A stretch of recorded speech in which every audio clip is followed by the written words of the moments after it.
aho ubutunzi bw'umuntu buri okay niho n'umutima wiwe uri ubutunzi bwiwe buri muri jewe niyo mpamvu inyonga ziwe azihoza kuri jewe hari umuntu bahaye award like uyikwiye yego umuntu bita okay ndakunda Killaman exactly Killaman n'umwacteur that's man like okay ndamuhaye yo nani yo shout out kubera ko okay n'umuntu ubayeho ibintu byose ya nuwe mwacteur bavuze umwacteur muzora mwumva Killaman the major reka mfate kibonke n'abamenya wakorana nandi ubaye uruhitamo muri project zabo yego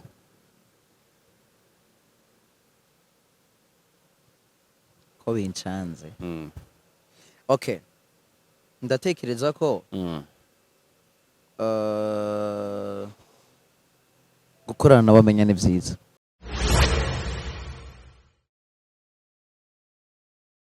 yes twizere ko mumeze neza cyane twizere ko ibintu byose mukoramo kugenda neza cyane uyu munsi ni umunsi mwiza aramutse akazuba aramutse ibintu byose bimeze neza cyane rwose by'umwihariko mu mujyi wa Kigali ariko kadubanze dushimira abantu rwose mukomeje kutwereka urukundo kuri YouTube channel yacu Wisdom TV umunsi ku munsi mugenda mutwereka ko turi kumwe mukabana natwe ibikorwa dukora buri munsi ni ibintu byiza cyane turabashimiye rero abari mu burasirazuba mu majyepfo amajyaruguru iburengerazuba ahantu hose n'aba diaspora abashu bacu cyane rwose twizere ko rwose bameze neza cyane nje nitwa MC Ngoga Yves Gahima tugiye kubana kuri Wisdom TV tuganire murabumva ko iyo bavuze Wisdom mwumva ibyo ari byo ni ibintu by'ubwenge gusa kandi bisobanutse ubwo rero twizere ko turi buze kugenda tukabana neza cyane turi kuri Great Apartment ni hoteli nziza cyane ibamo ibintu byinshi cyane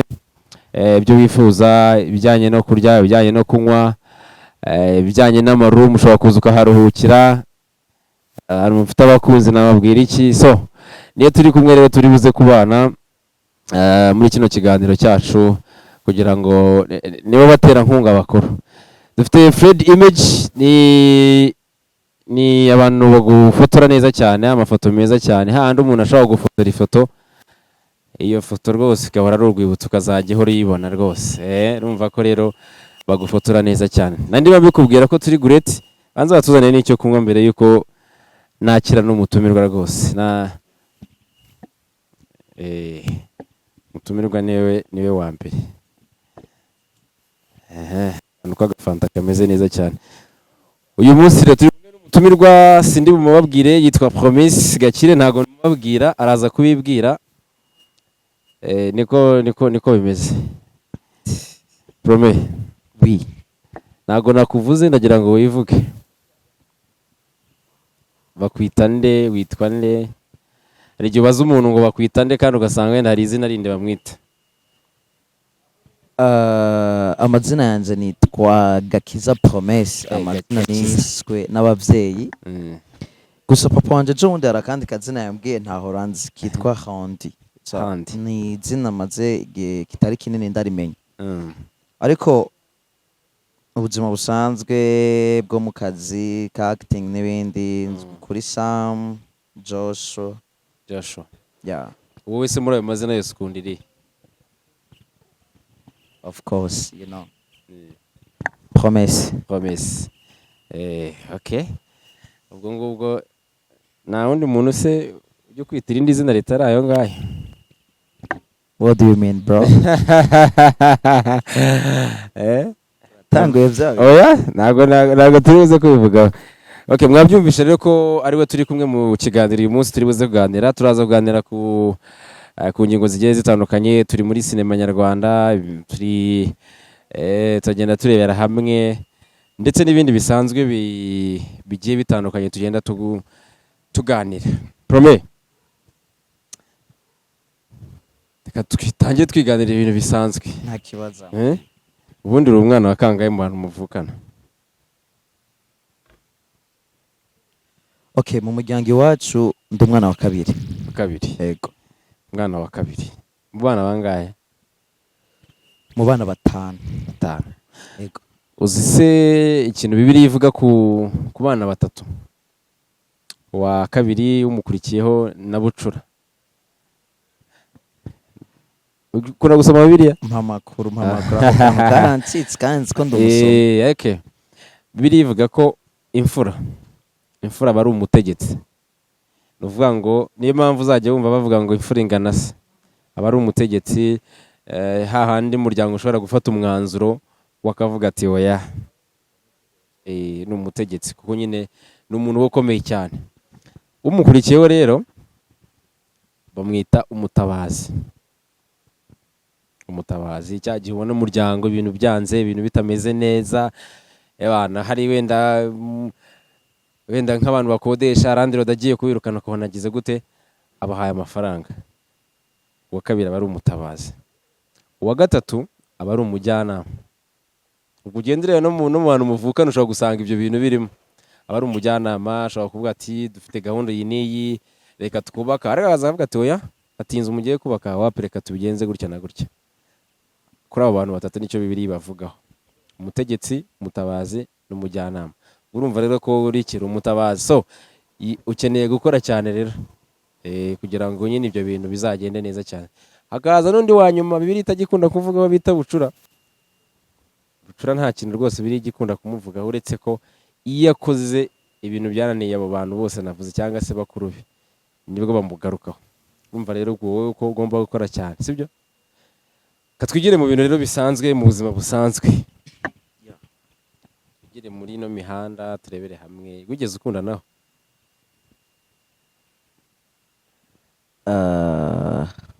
Gukundana, okay. Kujya muri relationship. Umbwiye ngo nigeze gukundanaho, impamvu mbivuze let me just say okay. Umbwiye ngo nigeze gukundanaho. Ucumenye ngo umbwiye like wigeze gukundana urabireka. Kuyego. Niyo mpamvu nanze kwinzira muri bya bindi twahereyemo. Kugira ngo nawe ngusubize neza, sinigeze nkundanaho. Nari wigeze ukuranaho? Ntabwo nigeze. Ariko listen manze umbwire abantu banyumve neza, sivyo? Umuntu ako ambagije ngo wigeze gukundanaho. Wigeze gukundanaho. Bishatse kuvuga ati warigeze ikintu ariko uyu munsi ntabwo kirimo. Urakireka. Ivyo bintu byo kuba narigeze nkongera nkareka ntabwo nigeze. Ntabwo bivuze ngo still acyakundana. Ivyo bintu ntavyo navuze. Nta kintu mentioninze Afrika. Ariko abantu barimo barabyumva cyane ubwo bivuze ko nyine okay. N'ubundi abantu twebwe turemwe mu rukundo, so tuba tugomba gukundana. Ubwo n'ubuzima umuntu akunda gucamo bwa buri munsi. Reka twimagine ko ibyo bintu byabayeho. Sibyo? Kuba warakundanye ntago ndi bukubaze ngo si ufite umukunzi oya. Abakunzi twese turabafite dukunda Imana, sibyo? Mubimbwira ibintu bitatu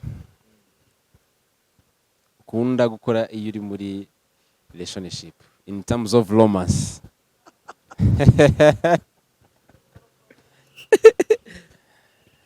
In terms of romance kabisa. Ibintu nkunda gukora ndi muri relation. Yego, in terms of romance. Uyu muntu wanyu rero afite gahunda natazi. Oya ni ibintu bisanzwe. Nje nshobora kubwira nkanjye byanjye. Reka mbivuge muri ubu buryo. Mbaye ndi muri relation. Okay, it's okay. Ibintu nakunda gukora. It's okay. Reka tubivuge muri ubu buryo, right? Yeah. Okay, ndakunda umuntu ufite attention, you know? Yeah. Umuntu ubona ko muri kumwe kuri page. So icyo nicyo kintu cya mbere. Ndakunda umuntu nokunda umuntu ufite attention. Mbaye ndi muri relation, you know? Wa muntu aba yitaye ku bintu ahari muri kumwe, muri ku murongo umwe, you know? Igikurikiye ndakunda umuntu uri responsable. Inshingano. Ufite inshingano. Peu importe nubwo udafite akazi ariko ntubimbura mukoro uhora uryamye mu gitanda mu rugo iwanyu. Juste nta kintu na kimwe ushobora gufasha mu rugo ababyeyi, you know, ituntu nk'utu. Kuko dufite urubyiruko uyu munsi. Okay, bamwe basoje amashure bafite like ngo nta buzi dufise. Ariko uramuhamagara saa 4 ugasanga aracajyana. Kibaza uzakabona gute bigenze gute? Kuvuga ati uyo muntu ubuzima bwe buri ko bujaye. Kandi iconzi nuko umuntu yari karabiba biriya biboro like gusidinga guhora uryana. N'umubiri uragera ukaba umunebwe. Kubyo ushobora kubona akazi ukisanga ko bica akazi kabandi kubera ko ntabwo wamenyereje gukoresha umubiri wawe. Mubiri wawe wamenyere gukora umwanya muto ugahita uryama just nk'utwo. Icyo ni cya kabiri. Nakunda kuba ndi kumwe n'umuntu ari responsable. Nagisubiyemo? Nicyo cya kabiri. Icya gatatu. Icyo tugezeho. mbaye ni muri relation umva mbwenga ibintu in terms of romance bijyanye na romantic na kabisa. romantic. Okay, ndakunda umuntu caring. caring. Okay, ibyo bintu byose umbwiye wowe urabikora? Jendi best man, Jendi Romeo. Ugukeneye Julienne kugira ngo ibintu byose bigende neza cyane. Nkeneye Julienne. Okay, gatubitegereze ubwo n'uwo muntu ubwo n'uwo muntu tumutegereze. N'abakurikiye Wisdom TV, hari abantu ushobora gusanga rega uri mu nzozi zabo basengera umuntu umeze nkawe, urabyemera?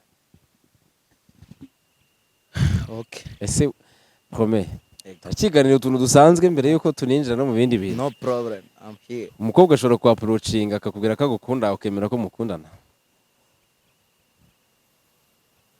Ari wowe approaching? Yego, akakubwira rero promesse ngewe narakubonye rwose abantu ubwenge bwanjye mbona burahindukiye. Jewe ntamukunda. Ntafite feeling kubera ko okay, reka mbivuge gutya, umukobwa ashobora kugutereta mugakundana ari we yanterese biragoye. Do you know why? I don't know. Okay, jewe kubera ko ndi umukristo, ndi umuchristian, mfite utuntu twinshi ndakwirefera kuri Bible, you know. Hari ukuntu Bible tubwira yuko itegeko umugabo aba ariho niryo gukunda umugore nk'uko Kristo yakunze ishengero, you know. Ariko umugore wewe aba ari ku iteko ryo gusubmitinga ku mugabo, kumwubaha, ibintu nk'ibyo. Iyo nisanze mu kibanza cy'uko umugore ari wankunda usumbye uko je nshobora kumukunda, haba harimo akantu k'akabazo. So nirinda ntazosanga ntariko. Okay, biraryoshe kuba wumva ufite umugore ukunda ushobora kumva wamuha buri kimwe, ariko iyo wisanze rero uri kuba mu rukundo utigeze ushaka kubamo, ari ibintu bitanasi. Reka ntacyo bitwaye, kimwe se nk'uko natwe dukunda abasore turakunda tukamushyira mu rukundo kandi bitari ngombwa. Ariko kuri wowe urumva ari ibintu bigoye? Okay, ntabwo bigoye, just ndi kuvuga like ku ruhare rw'umuntu n'ubuzima busanzwe. Nkoresheje imvugo yo kuba novuga ati biragoye nuko ndamutse nisanze muri uwo mwanya. I know myself, nzi uburyo mfatamwe ibintu, nzi uburyo naringamwe relation, uburyo ndayubahamo. Simvuze ko bitoshoboka ngo usange nawe there's something cyakuriye muri wewe bivaye n'inge n'uwo mukobwa yakwitwayeho, wabonye ukuntu ameze, ukuntu ari discipline, ubuzima bwiwe bumeze ko akunda ushaka, bimwe mpejeye kuvuga mu kanya. So bikagera bigakura, sinabihariye ko bitokunda. Ubwo barimo barabyumva. Akenshi tuba tubwira rega abantu badukurikiye kugira ngo baze kuba babyumva. So Promesse, ku myaka ya 20 iki kintu wigeze gukora mu bwana bwawe kikagusetsa wowe ubwawe, cyangwa se kigatuma witekerezaho bitandukanye n'uburyo wajyaga witekerezaho nkiri umwana? Yego, mu bwana bwanjye. Ndacibutse aho hambere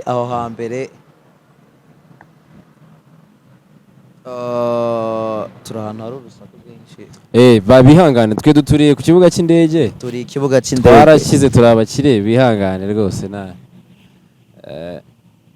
okay. Ikintu nakoze mu bwana bwanjye uyu munsi ntekereza nkumva kiriko kiranantwenza ariko nkavuga ati nitekerejeho cyane. Kera mu bwana bwacu mu Burundi hari ukuntu n'ahantu nahora mba, n'ahantu nari ntuye, na quartier n'abamwe na societe nari ndimo. Okay, twitwa hari ukuntu mu Burundi abantu bakunda ibintu by'imyembe. Imyembe sinzi ko abantu bayizi. Turayizi imyembe, imbuto. Hari ukuntu rero abana bo mu Burundi bivaye na muvuma wajya gushyira hakunyu. No, it's not that point. Wait bagira esprit yo guhaguruka bagashukana turi team, tukira abapeti kandi dufite abavyeyi, dufite imiryango nyene ubonana ni gusa kuko kunde wahagurutse ugiye kuri tele ukina umupira muri gutaha, abo bahise bazana igitekerezo ngo tuje kwiba imyembe, you know. Utuntu tw'abana bagira. Okay, nasanze mu Rwanda bitabaho kubera u Rwanda rufite ukuntu uri propre, ibintu birateguye, biri ku murongo n'amahame n'iki. So nahari yasemze ngo ntabwo hari gusa bwa ukuntu mu gihe ca kera wasanga situation zimeze. yeah sure. nibuka ko twigeze kuja ahantu gushaka imyembe. Ubwo byaro kuyishaka cyangwa byaro kuyiba? Reka ndabivuge muri buno buryo. Twinjiye batwemereye kuko novuga ko je bari banzi. Okay, harimo umwe muri camp ya gisirikare, ni kambi ya gisirikare, kuko nayo mfite umuvyeyi wakoramo mbere yaho, twarahimutse twarahavuye. Bari banzi turinjira, umuhungu wa naka baramubona, twinjiye na timu yanje, turinjiye nyene bazi ko tuje gusura ko muri mwikambi nyene haba hatuyemo n'indi miryango hariya. Yego. Kandi muri iyo kambi habamo ibiti byinshi by'imyembe, ariko ntitwaba twemerewe kuja kuyimanura. Abahungu rero turashukana tugira ataki. Nibuka ko uwo munsi twagiye kwiba imyembe kugira tuve muri aho gace. Ni story ntashobora kwibagira. Byageze gute? Nyiriramo abantu rega bamenye. Iyo ni story ishobora kuba imaze imyaka plus 10 ans. Imyaka 10 ishobora kuba ishize n'ibitarenga. Okay. Irarenga kuko umenga zari za 2012. Okay. Ico gihe nibuka ko twagiye gushaka iyo myembe. Turagenda nk'abinjiye, turengana barrière, turakomeza twegeye imbere. Bita turenya amashamba nyene. Kiriya bari ikigo kinini cyo gifite n'amashamba ukuntu nyene. Tutinyaga muri ako kantu kameze nk'ishyamba karimo ibiti. Turinjiramo turayimanura. Sidusoje kuyimanura. Habacagira umwe mu bantu bakoramo ngaho aratubona umusirikare. Avuga ati muze hano sha. Akivuga uko twese imitima itica mu mata. Wumvishe warira? Oya sukurira, ahubwo wese wumva namfata. Arabibwira papa. Kandi papa agufashe. Akubagira ibisiga.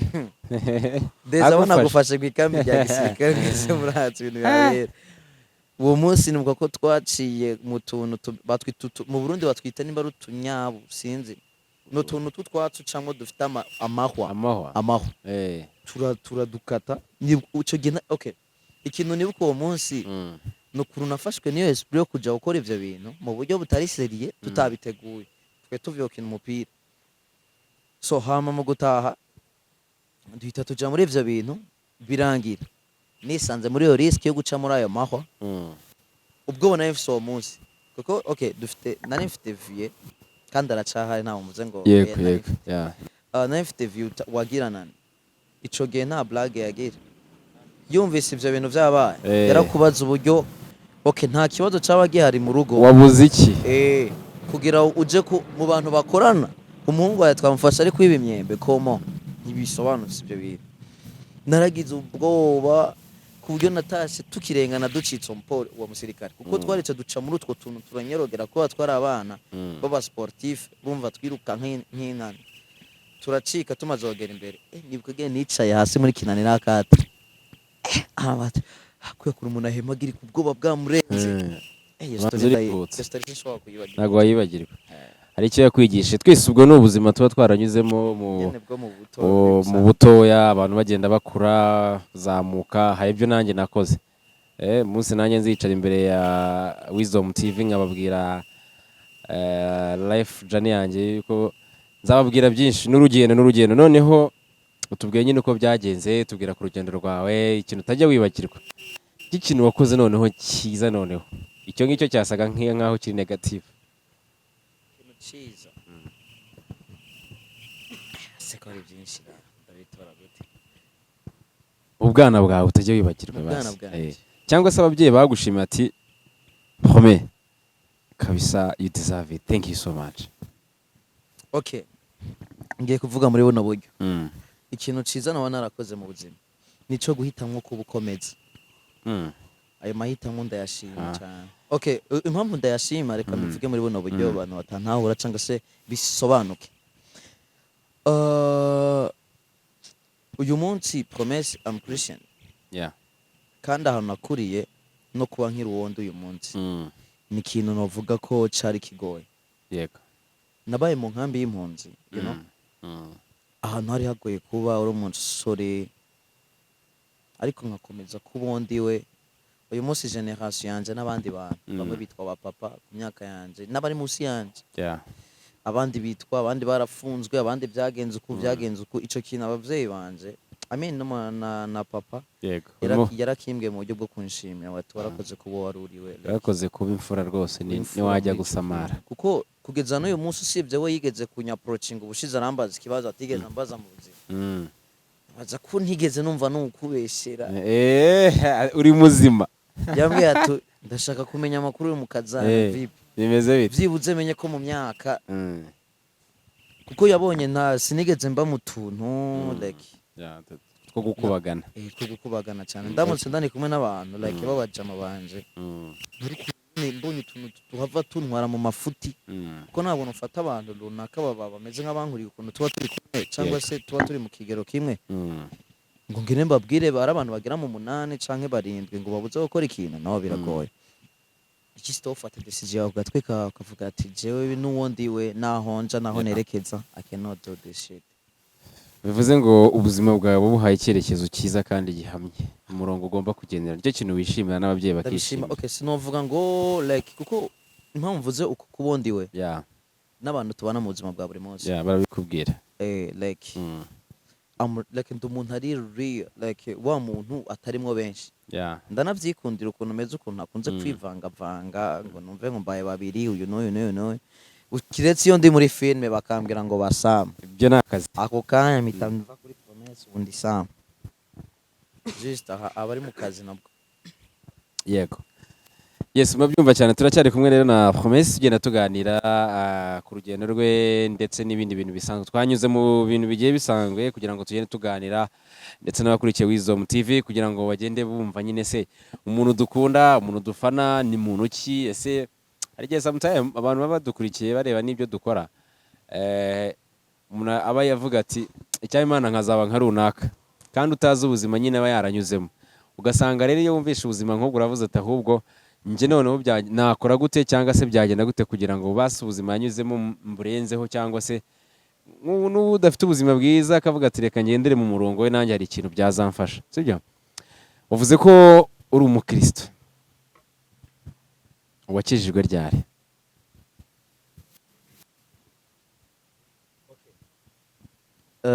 Nubwo tureke iby'ubwana kuko nico nagiye kuvuga okay ndo umuntu yavukiye muri church y'abakristo umuryango wanje ariko umunsi myself naba like fasha umwanzuro hashize imyaka 9 ego imyaka 9 10 rabura amezi make ashoboka iki kintu cyatumye ukizwa ni iyihe mpamvu yatumye wumva ushatse gukizwa bagati ngewe amve ku nzoga kamve ku bindi bintu reka nje nkurikire Imana? Okay, ikintu cyatumye nkizwa like cyangwa se mvuga guhitamwo ku bundi uyu munsi exactly nuko nasanzwe kwigira like umuntu ari insérieux okay ubisangamo ibintu biti byishimo kandi atari byo byishimo bisangamo ibyo bita kurya ubuzima kwishimira ubuzima kandi nabwo atari byo. Okay, icyatumye mfata iyo decision no kugira ngo ntazigera nicuza. Kome uretse amabwire Satani umwangira iki?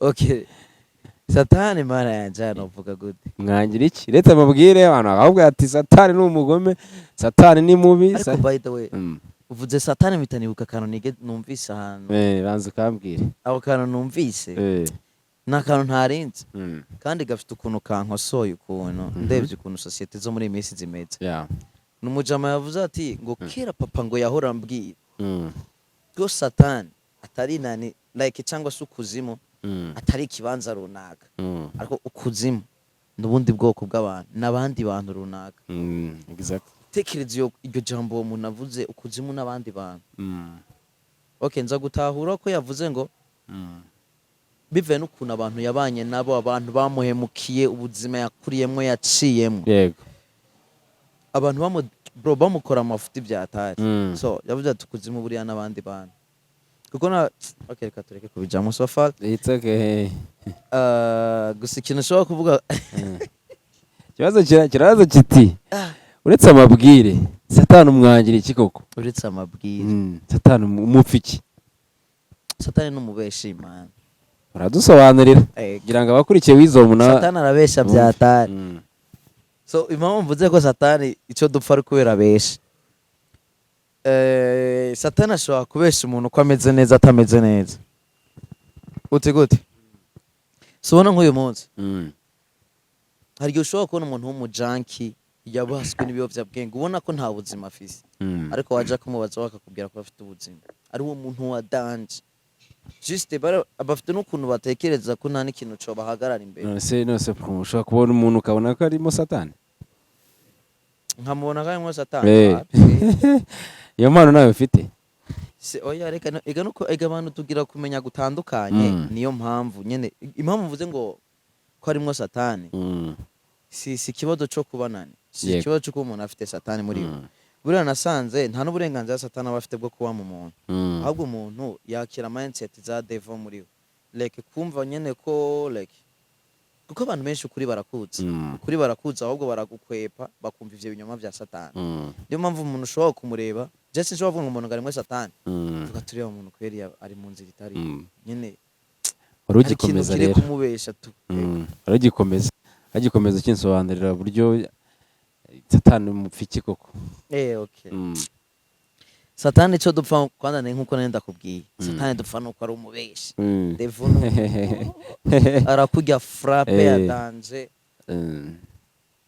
Ukishiduka mu nyuma wakoze so okay. Hari umuniga wo mu Burundi yitwa Mutima nigeze gukina akantu. Avyuka mu gitondo ari kararira. Yibutsa amafaranga yakoresheje nijoro mu kabari. Ari cyararira we ati mana yanje. Kubera kutambujije gukoresha ari amafaranga. Nyine hari ukuntu ana nk'uyo kubera ibyishimo yari arimo byo muri club wiki n'abantu yarashoye amafaranga yisanga salary yaravanye kazi yose guhemba ishiri yaho nyene. Bukiye mu gitondo itaramedita uburyo agiye kwishira randi road nyiramazi. Azingara yacyaye afite. Atekeze ko kwezi ngena agiye kukubaho. Kuko yaguma sora amafaranga nta kintu kimwe atekereza. Okay. Nyene nababara atangura gutekereza ngo kubera iki manu tambujije cyagiye naja gutanga amafaranga nkubite ngo garukira gishtu ugatuma ngo mangira. Ikintu nshatse kuvuga uri kumva nk'uwo munigene yicujije. Ico mfa na Satani nuko afite ingene ubuzima bw'umuntu ashobora kubuha mask akakumaska akagutera flap ikubwira yuko wewe umeze neza kandi utameze neza cyangwa se akakwereka ukuri kw'ibintu kandi atari ko kuri. Ukuri kwanya ko je nizera ni kumwe nuko turetse no kurinda turaja kure cyane. Abantu bose barazi ikintu cyo kuri kuba imfura ico bivuze, kandi abantu bose baba bashaka kuba imfura uri ugiye kubareba kiretse abandi byapararanganya nkumva ngo je ntabwo bikenewe ko mba umwana mwiza byaranze. Yego urakoze cyane ariko kugira ngo tusaza no kugora abantu katubyoroshye wa mugani aba badukurikiye sometime hari amagambo menshi tuvuga akaba yabafasha akaba yabahindura n'ubuzima cyangwa se bakumva bakagira ibyo bamenya. Hari igihe nawe wazahura n'umuntu nyine akakubaza ikibazo nk'icyo ngicyo, iyo wirinze kugiye kujya muri deep ushobora kugera go kuri evuga ugasanga Satani nta kintu mwaba mupfa, ariko kugira ngo tubyoroshye menya ngo ibintu byose bibi ibyo bari Satani, umenye ngo ibintu byose byiza bibaho umenye icyo kintu mvuga. Niyo mpamvu hano nk'uwo muntu bivanye n'ubuzima yakuriyemwe yarabonye yageze avuga ati ngo kuzimu n'abandi bantu. Abo bantu rero bavuga nyine ni babantu rega baba bakuye mu bintu by'isi baba badakora ibintu byiza, nine n'abandi bantu kuko rega turabizi ko na Satani yabaga mu ijuru bavuga ko yaririmbaga neza yabaga ukomeye cyane. Numva rero kuba atarubahirije gusa icyo Imana yamubwiraga kugira ngo bakomezanye nicyo cyatumye yisanga ahandi hantu. Niyo mpamvu nka kwa kundi umubyeyi akubwira ikintu ugakora ikosa kandi yarakikubujije ugasanga ugiye mu bundi buzima butameze neza kandi yari yarakweretse inzira. So kuba rero mu gukizwa cyangwa se kuba umukristo bisaba discipline, kubaha nyine icyo Imana ikubwira. Iyo ushatse kudeviya rero bituma uba utakaje nyine indangagaciro zo kuba umukristo.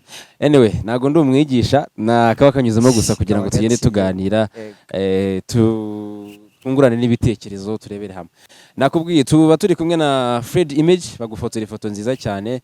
Abantu mufite ubukwe, abantu mufite ubukwe rwose mujye muduha akazi tubafotore neza tubaha ama highlights meza cyane ameze neza abantu mufite ama anniversaire nkanya ndayifite ejo bundi wa kane muzanemo aho ni ryari wa kane kuri 21 rwose this week yes this coming Thursday nzaba navutse rwose ndaka bebe babyumva hanyuma bagize ama bridal shower bagize n'ibindi biro byose bitandukanye Fred Image baragufotora neza cyane ibintu byose bikagenda neza cyane Promesse twaganiriye twari mu tuntu n'utundi kugira ngo duteguze n'abantu n'ikiganiro reka twinjire mu buzima bwa sinema harimo abantu bagukunda bitewe n'ibyo wakoze cyangwa se muvukina abantu benshi kugira ngo bakumenye muri movie twa This Life movie sinema yaje gute ni uburyo reka mbivuge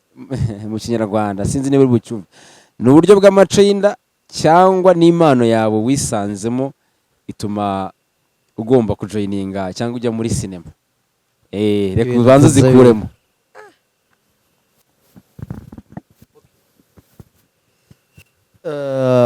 sinzi igihe nobikubwira kuri bivuze buri amaco y'inda kuko impamvu mubaje iki kibazo hari abantu benshi ushobora gusanga avuga ati ngereka nkora iki kintu kubera ko nshaka amafaranga wenda nimara kuyabona nzahita nyivamo okay nisanga muri industry ya filme ntabwo novuga ngo je okay ubuzima nakuriyemo n'ahantu nakuriye n'uwo narindi ntabwo zingeze ntekereza ko je nzokina filme uko niko kuri guhari ariko one day umunsi umwe nabyutse nisanga kuri kamera ntigeze nkora casting I'm shooting kugeza uyu munsi so ico no okay ubushize nigeze kubivuga kuri Wisdom muraza kubibona mu biganiro byashize hano munsi ari kumwe na mushiki wacu Gunsqueen nkunzi so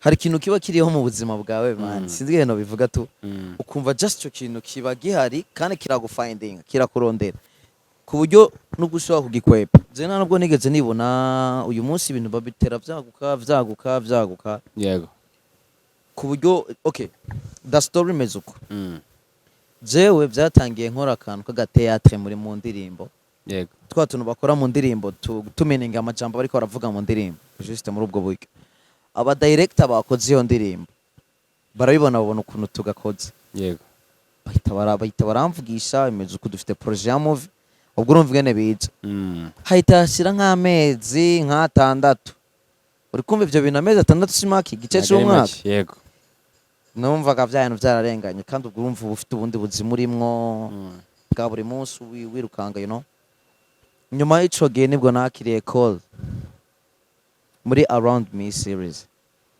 niyo movie ya mbere nakinye ahita barampamagara bita tugenda dukora inama ni gute tugiye gukora bigiye kugenda uko bra bitane mande ukina fina kugeza uyu munsi sinumva ngo yari amaco y'inda like kandi nagiye ukina umunsi wa mbere nta mafaranga ngiye kwinjiza ariko ari kuja ukina ivyo bintu ko numva ndabikunda kuko ni ibintu nkumbura bro yego umaze gukina muri movies zigera kuri zingahe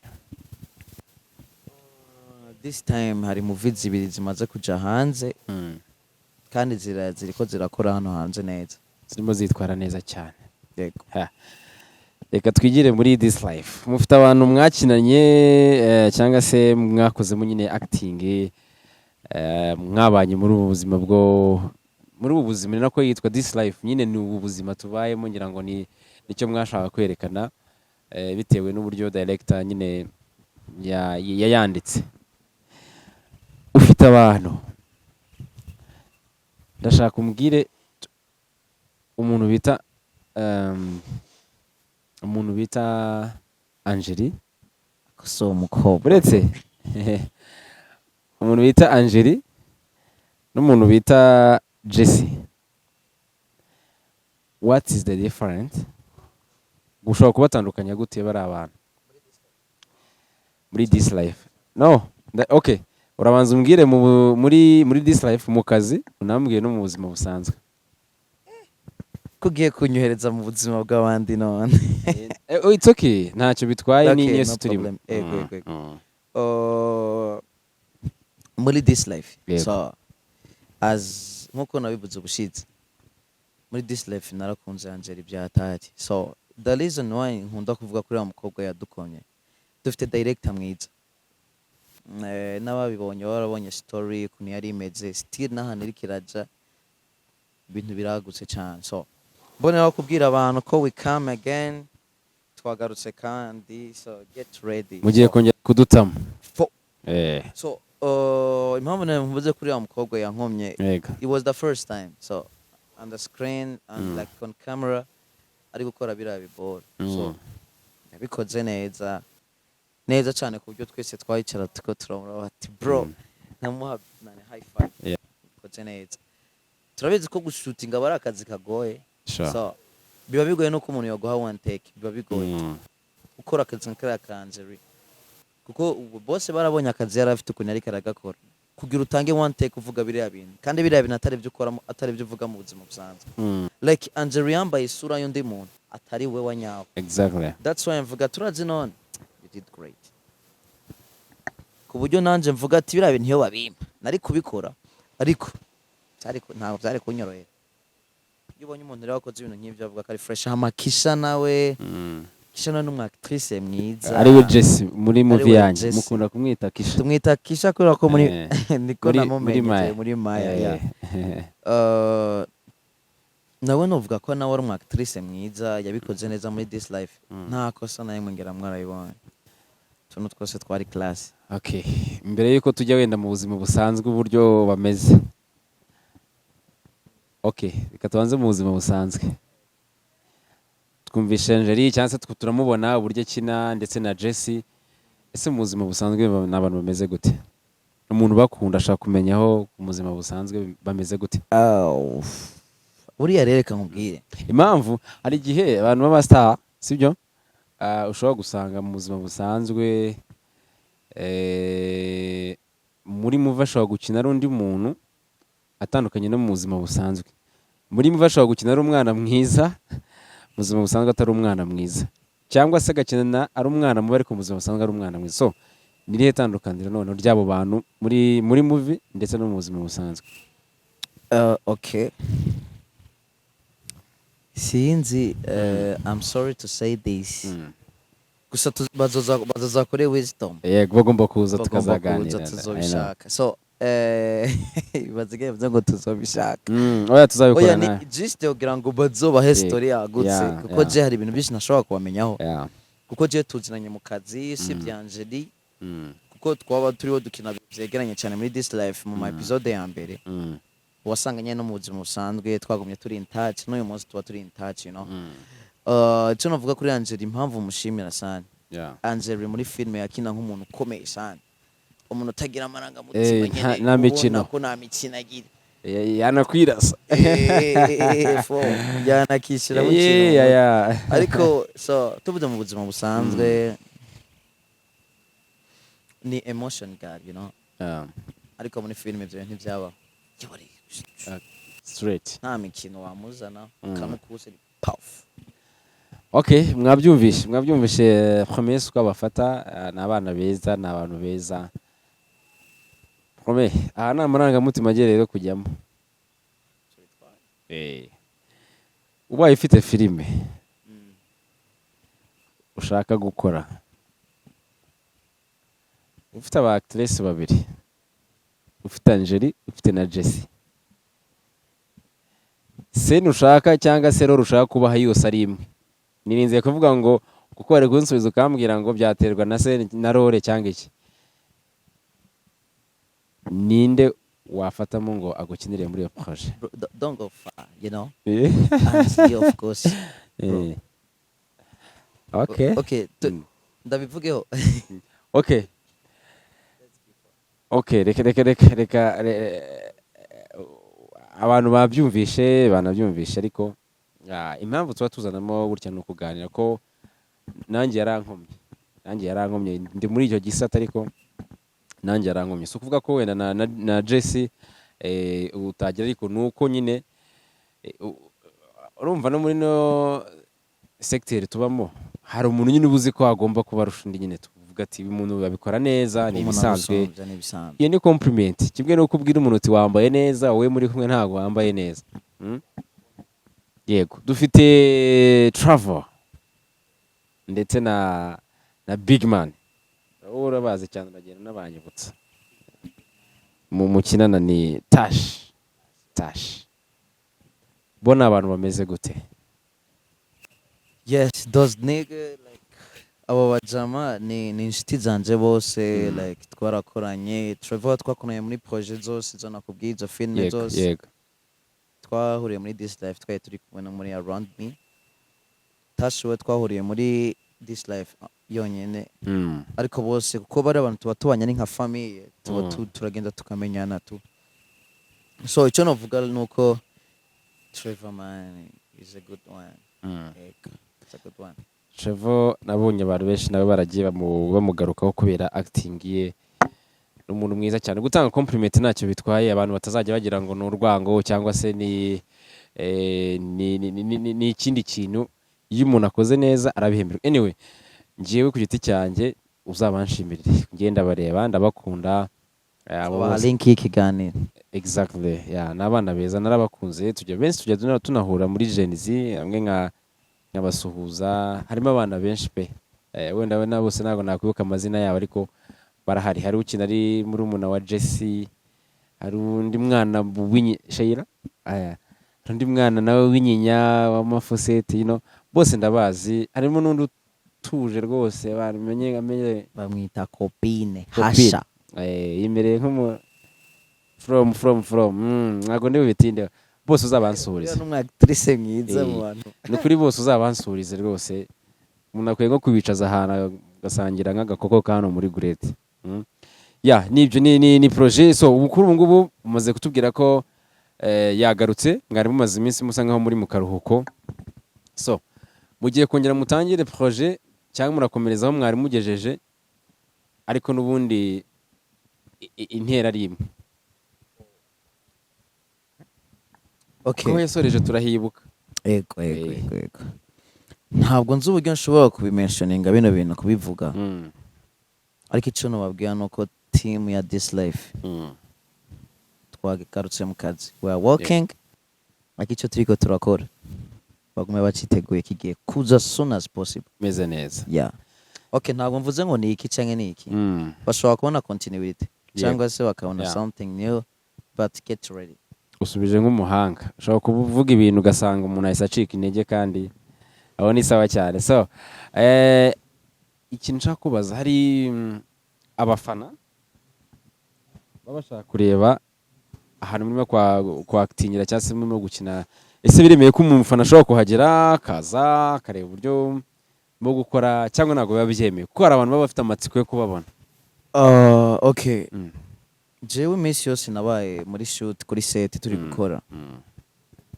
Okay, iyo nta bintu byinshi bihari ufite umufana w'inshuti yawe ntacyo biba bitwaye, araza just kureba amakikomereza agasuza na bamwe mu bakunzi be kuko nibisanzwe twebwe. Okay, nubwo nje mbona abantu babigira ibintu bikomeye cyane.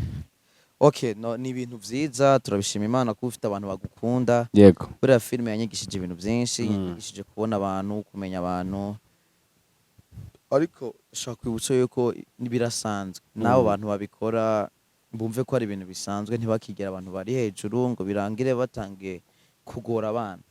So umuntu nimba gukunda like gufitiye like kukubona, just you can let her bakubona canke him mu buryo bwiza tu, kuko hari igihe nanjye mpora nakira ama message just ukabona umuntu arakabije mu kubwira uburyo akundamwa, just ukavuga ati okay, I will find time tubonane twicarane dusangire, so good. urabona message ziri negative ziguca intege? Nta nimwe, sibyo guhura n'umuntu utamusuhuje kandi kubera ko akunda ubutamuzi kaguciye uraguciyeho wiruka ugiye mu bintu byawe. Hari umuntu wigeze kubimbwira, bare bajama bicaye bangaye avuga ati niba bireye n'indi timu y'abakobwa n'ibikabiri byabaye, barimbwiye wagiye udusuhuza ko tugukunda, kwigira like ivyo bintu ntabwo ari vyiza mu mwikora. Numva birambabaje. Ese premier ubundi umusare agomba kwifata gute cyangwa agomba kwitwara gute muri society? ngiye gusobanura bino bintu Yego. kandi abantu banyumve neza Yego. ariko bafana ari no kuri abo bantu. So ikintu ca mbere umuntu kugira agera hageze biba byaramusabye akazi kenshi. Yego. So kandi hari abantu ubuzima bwabo budependinga kubo baribo, ariyo mpamvu ukunda gusanga rimwe na rimwe badakunda kwishira hanze kuko bo ubwabo bari ama brand, you know.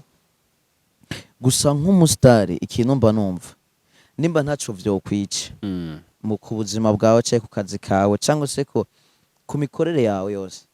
So ntaco bitwaye kuba woreka abantu bakakugeraho kubera ko n'ubundi it's a blessing. It's a blessing. Kuko cyangwa kari umugisha nabi ni blessings. Ubwo mu Kinyarwanda cyiza aravuga ngo habwirwa benshi akumva beneyo. Ubwo murumva ko tugomba kwitwa. Uzi impamvu z'ivyo nigeze kumva bija bibaho ugasanga umustar bivanye n'uwo ari we akoresheje iryo zina mu guhohotera abantu. Sure. Ugasanga vyoshika ugasanga kubera ko uri umustar.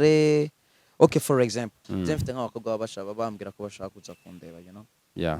So ugasanga kubera ko nyine ubureba uwo muntu ukuntu ameze yatwawe n'amarangamutima y'ivyo bintu. Just turamuvugisha butuje byoroheje ugatuma yisanta alaise k'ivyo natari nani. Ni navyo bituma gukunda urukundo ari seri atari ubwo rukundo rw'abafana. Kuko abafana iyo ukomeje kubitwara huko witwara utabaho urukundo ngo vyibuze bisange muri urwo rukundo atari ubw'umufana gusa. Umunsi wasubiye inyuma ntuzomenya aho baciye, trust me.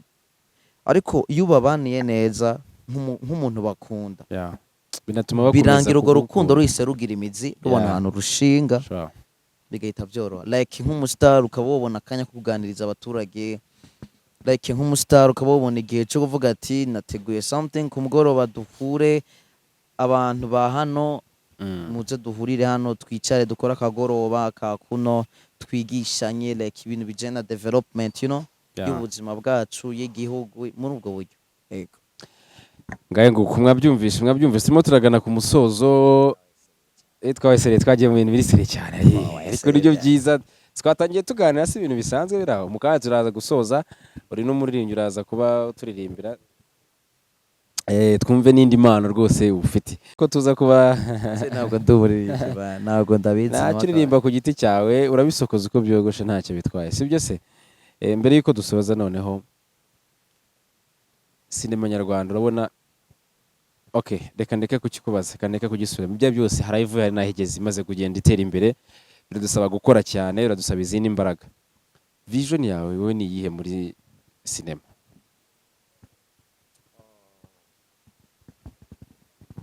Vision muri sinema nyarwanda novuga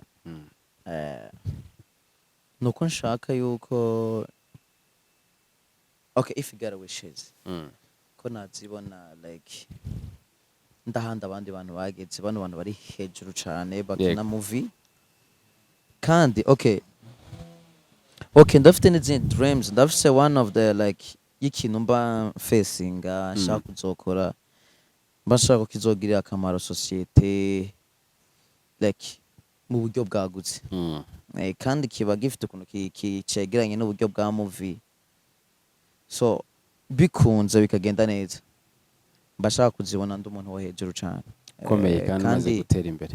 Nta kintu mba numva kiryoshe nko kwibona with my team yaje yose abantu bose twaheranye hasi. Ni nk'iyo tugiye gukora casting rimwe rimwe sinzi ukuntu twibona hari n'igihe ushobora kubona habaye casting ahantu bose uyitubona dusharinzanye mambe hari ukuntu gusharingana utwo tuburo hano bariko bashaka umukinnyi ushobora kuwajoininga nyene ufumureka wewe ariko yabigwaye amene hari akantu ko kuma dutekerezanyaho ivyo bintu mba numva rero abo bantu dutekerezanyaho ko kuntu partnership ariko ikintu cyambere ntagirinze ndaja kure nabwira n'abantu bakinisha amafilme man so nimba ubona umuntu yaje kuri set akahirirwa peu importe n'ubwo bari wa muntu w'umufigira hari abantu bita bafigira baza muri filme juste nk'umunsi umwe kugira ngo babone gukompleta akantu babuze ukuntu bagakompleta uwo muntu uje umwubahaje umuha agaciro kuko iyo ataza kuboneka muri iyo projet yawe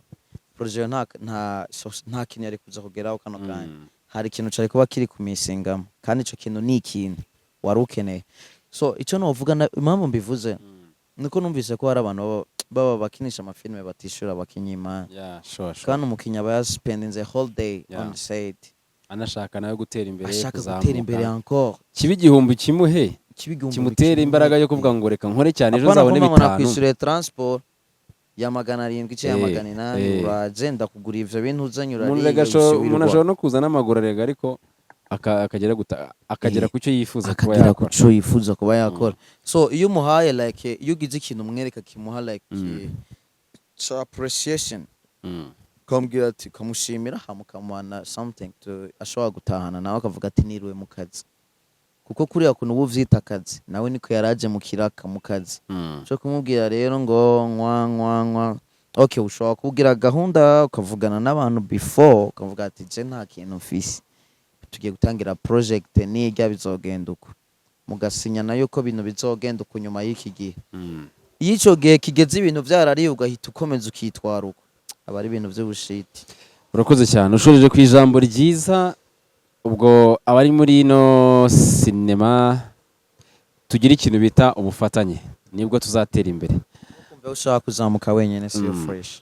So ibyo filime nyarwanda se filime nyarwanda nyine sha ndazireba gake gashoboka.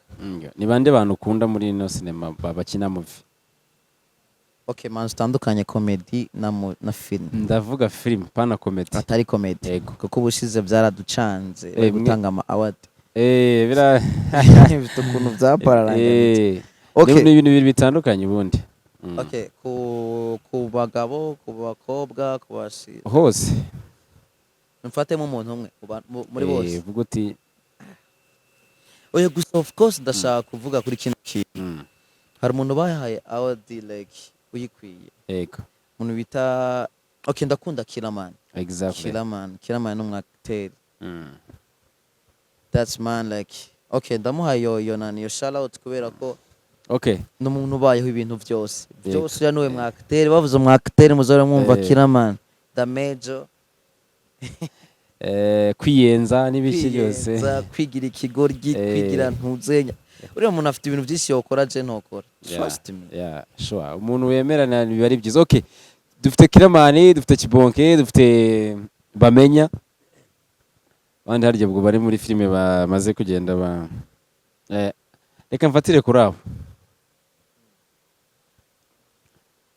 Asa Kiramani ndamugaramo ko amaze kumwemera. No muvanga marahita atsinda. Kiramani reka mukuremo. Abandi bantu bamaze okay reka mfata abo ngabo reka mfate Kibonke na Bamenya. Wakorana nande baye ruhitamo muri project zabo. Yego.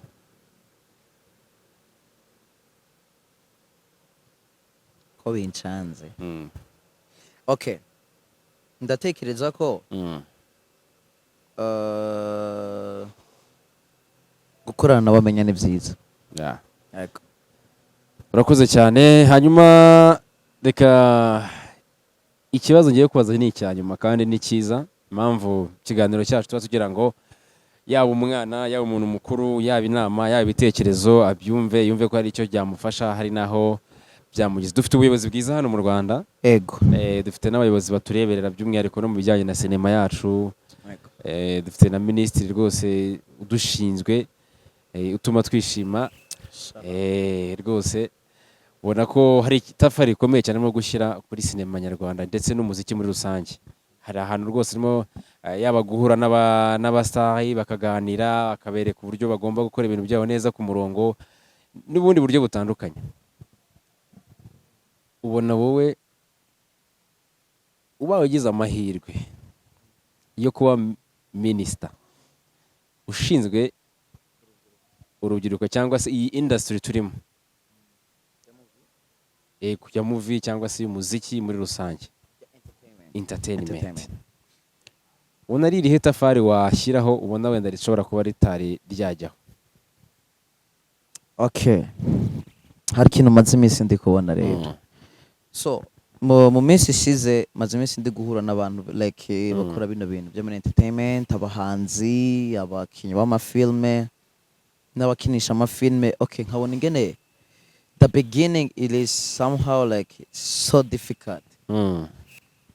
Okay, ku ruhare rwanje numva nokorosha like noshaka uburyo kandi bwoboneka kuko iki nta kintu umuntu okay hari jambo nakunze nakunze hano mu Rwanda nimba nayita synonyme nimba nayita kimwe bavuga ngo intore yishakira intore igeze ahantu ubona ko nta gisubizo gihari byanze bikunze peu importe mu gifaransa uko byagenda kose guys cyakivangamo cyose urahabona kibona so nshatse kuvuga iki nashaka uburyo ari jewe kuko urumva mfite access ku bintu byinshi mfite okay uburyo bwinshi ushobora gukoramo ibintu nashaka uburyo nakorosha yego imikorere y'abana bariko baratangira kwiyubaka kuko uyu munsi umuntu ashobora kuba afite impano yo kuririmba y'ubuhanzi wamureba ukabona ni artiste mwiza tu ariko ibijanye no gukora recording z'indirimbo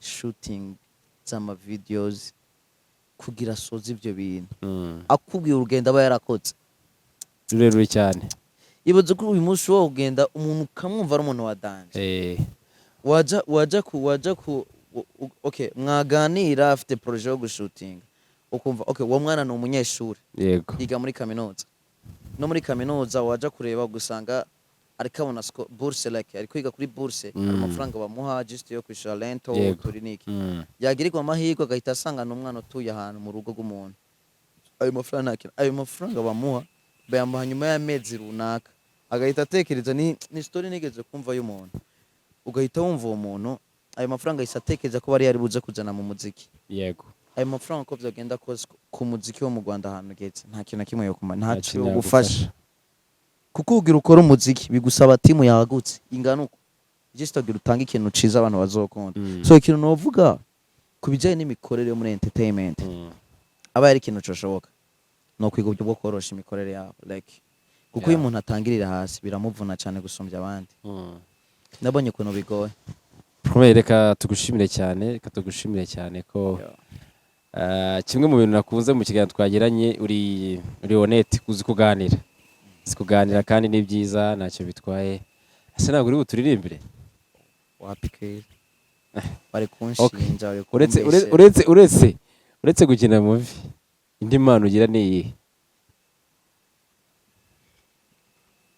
ahita yerekana hano aranigeze kwa applying ejo bundi I mean project yo movie shashi igiye gusohoka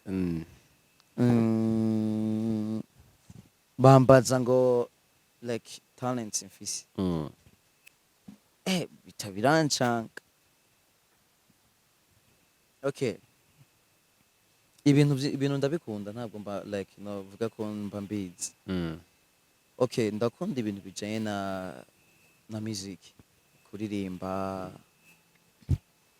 uburyo bwinshi bwo kuririmba like ndabukunda sana ushobora kumva kano kanya no gukora rap R&B bisanzwe arimbire basa karirimba ukunda cyangwa kumva kari hafi kora mu nganza ariko reka it's okay ntabwo tuzaberaho ubutaha zaza ari ukuntu umuntu aba afite ukuntu akunda ibintu juste okay impamvu bivuze ko nose kugira ngo abantu bumve ngo nafunze umutwe oya it's okay nta kibazo kubera ko ubushize bwo Fred aja ku kamera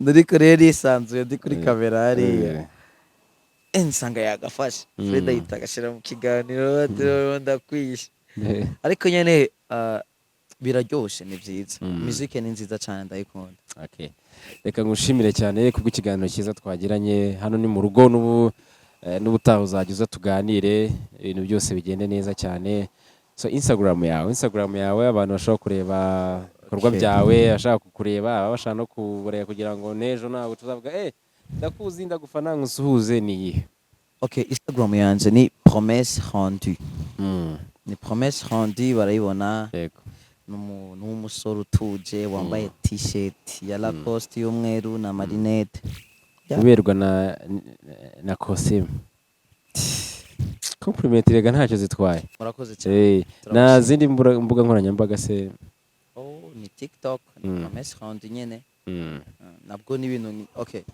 TikTok yo bayimfunguriye ejo hirya ejo wundi hashise buri muri filime nyene je sinari ndabishije ku mbuga nkoranyambaga ntabwo nabyari biba bikwiye muri ino industry biba bisaba ko imfungura yambwiye ati serious yagiye kuri TikTok asanga ndi wa muntu nyene uri guscoringa iyo kwa kuno bunyaga time wicaye mu rugo uri guscoringa aje giye kureba followers arumigo nta kintu na kimwe kiriho nibyo nanjye ubwo ngubwo reka utera uburezi arabwibanza nanjye nyarukira kuri Ngoga Yves Gahima rimwe following tujye twiganira ntacyo bitwaye iyi karere nanjye niyo mbamo ntabwo aribyo byari byanzanye umunsi ariko nanjye nibyo mbamo reka ngushimire cyane nkubwire ngo courage komeza utere imbere ndetse na bagenzi bawe twizere ko ibyiza byose biri imbere murakoze cyane Ngoga ndabashimiye Fred Images twabanye muri iki kiganiro ndetse kandi nshimiye Great Apartment baba badufashe kugira ngo twakiremo abantu nk'amwe by the way tutaraja kuri ako kantu ka Fred Image uzi ko mu cyumweru muri iki cyumweru yego Fred yapostinze ifoto y'umuntu nzi jewe bro you cannot imagine this nahise nja inbox ndamwandikira ibi nivyo ndiko ndarota canke biriko biraba nk'ibisanzwe so ikintu impamvu vuze bino biboro yego Fred Images so ntabwo ari just kwa kuno umuntu advertising ibintu cyangwa seki ariko ibintu bakora barabizi trust me katubasabira umugisha no gutera imbere so mwakoze cyane rero Imana ibahe umugisha kandi ikomeze barinde nge nitwa MC Ngoga Yves Gahima ni ibyo ngibyo bindi Fred azagenda bababwira nongera kugushimira cyane wakoze cyane bless you thank you so much my brother